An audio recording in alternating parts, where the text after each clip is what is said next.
What happens when the genius of Bobby Fischer meets the attacking brilliance of Mikhail Tal? Today, we dive into one of their most electrifying games from the 1960 Chess Olympiad held in Germany. It was an important tournament with many top players from around the world. Bobby Fischer was a 17-year-old American prodigy and a rising star who later became world champion. Mikhail Tal, the reigning world champion, was known for his aggressive style. Fischer, playing white, opened with e4 and Tal responded with e6.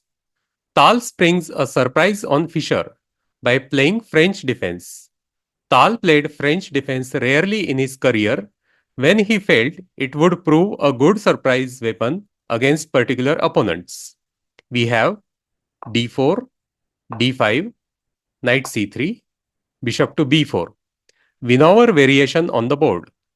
Fischer's performances against the Winover variation were never quite so convincing as compared to Roy Lopez or Sicilian, with which Tal had been fortunate to survive in earlier games against Fischer. We have e5, c5, a3, bishop a5. This is unusual deviation from the standard line of Winover, bishop takes c3. Fischer replies with b4. C takes b4, knight b5 is regarded as a good pawn sacrifice by which white opens lines on the queen side.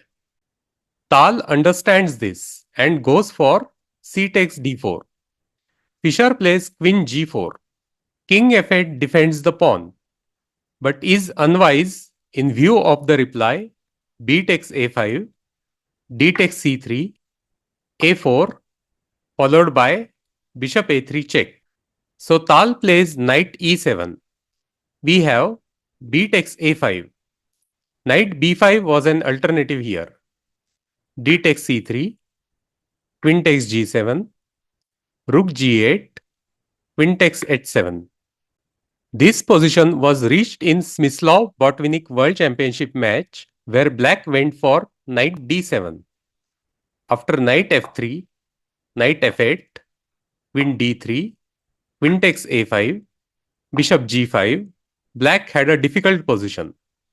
Tal improves over it by playing knight b to c6. f4 is playable for white, but slows his development a bit. So Fischer goes for knight f3. If black plays queen takes a5, then after knight g5, rook f8, f4, followed by the advance of the h-pawn, ties black up.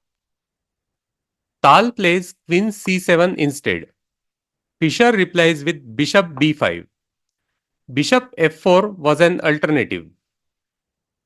Rook takes g2 would be a mistake for black. After king f1, rook g8, rook to g1, rook takes g1 check, king takes g1. Black's king remains confined in the center while white will march his h-pawn to victory. Of course, Tal foresees this and correctly goes for bishop to d7. Both players take their kings to safety with short castle and long castle respectively.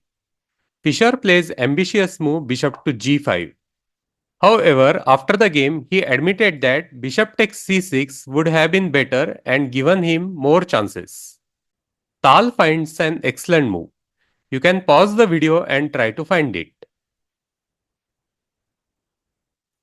Knight takes e5.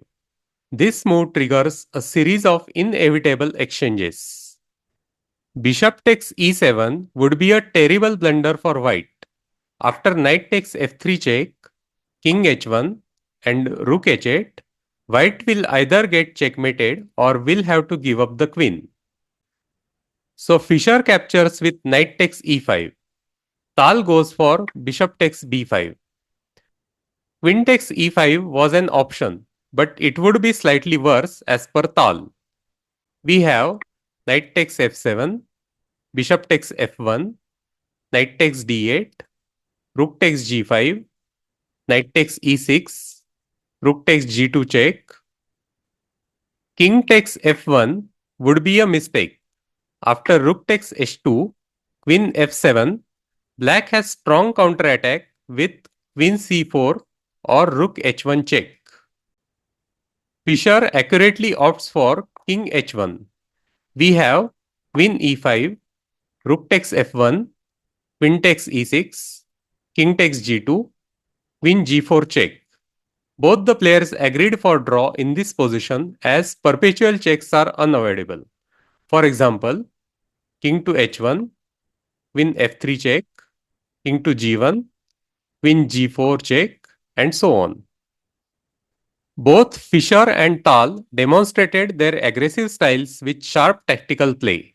Although the game ended in a draw, it is very exciting, instructive, and one of the greatest games of all time.